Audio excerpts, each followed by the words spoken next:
Have you ever reached a point in your life where you felt completely, utterly defeated? A moment where you looked at the obstacles in front of you and thought, that's it. I'm done. I don't have the strength to take another step. We've all been there. We feel trapped by our circumstances, paralyzed by fear, and convinced that our limitations define us. But what if I told you that the weakness you feel right now is an illusion? The great philosopher Swami Vivekananda once shared a timeless story about a little frog and a spiritual master. It's a short tale, but it carries a truth that might completely change how you view your own struggles. Deep inside a remote village, there was an old, abandoned well. For years, it was filled with cool, life-giving water, home to a bustling community of frogs. But an intense summer drought hit the land. Day after day, the sun beat down mercilessly, evaporating the water until nothing was left but thick, sticky, suffocating mud. The creatures inside knew the truth: if they stayed, they would dry up and perish. The well had become a death trap. One by one, the older, stronger frogs began to leap. They gathered their strength, pushed off the sticky mud, and, with massive jumps, cleared the high stone walls of the well, escaping to freedom. Soon, almost everyone had escaped. Except for one, a tiny, young frog. Because of its size, it simply didn't have the physical power of the others. It tried to jump. It gave everything it had, but its feet slipped in the mire.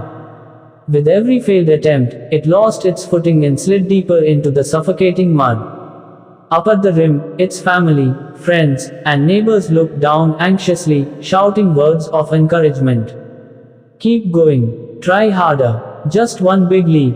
But inspiration cannot feed an empty tank. Exhausted, dehydrated, and completely drained of energy, the little frog collapsed into the mud. It looked up at the distant circle of light and whispered, "Go on without me. I don't have the strength to make such a high jump. My legs are failing. I am destined to die here." The family wanted to help, but they were powerless from the top. The little frog had done the most dangerous thing a living being can do. It had accepted defeat in its mind.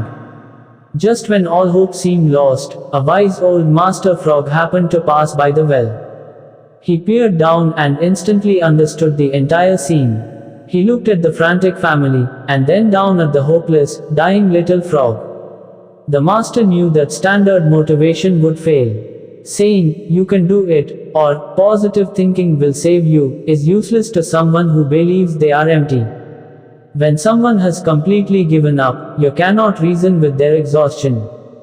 The master realized he didn't need to give the frog new strength. He needed to force the frog to find the hidden reservoir of strength it was already possessed. So, he didn't offer pity. He didn't offer kind words. Instead, he used a clever, desperate trick. The master leaned over the edge, stared directly behind the little frog, and screamed in absolute terror. "Oh no! Look behind you! A massive, venomous snake has just crawled out of the rocks. It's right behind you, and it's preparing to swallow you whole." Pure panic struck the little frog's nervous system. In an instant, its brain flooded with adrenaline. It forgot its bleeding legs, it forgot its dehydration, and it forgot the heavy, sticky mud. The illusion of exhaustion vanished, replaced by the primal urge to survive. With a sudden burst of unbelievable force, the little frog dug deep, pushed off the ground, and launched itself into the air. When the little frog turned around, it realized the truth: there was no snake. The danger wasn't real. But the power that carried it out of that well, that was real.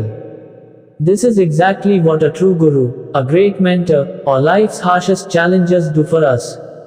When we think we have completely run out of strength, we don't need pity. Pity keeps us in the mud. What we need is a catalyst. Sometimes, life throws a snake into your well. It comes in the form of a crisis, a sudden loss, a tight deadline, or a difficult failure. It terrifies you, but that crisis is often a disguised blessing.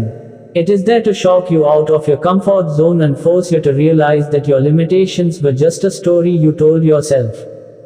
You are not weak, you are just tired. And inside of you, right now, rests an infinite reservoir of strength waiting for a reason to wake up. The next time you feel like giving up, remember the little frog.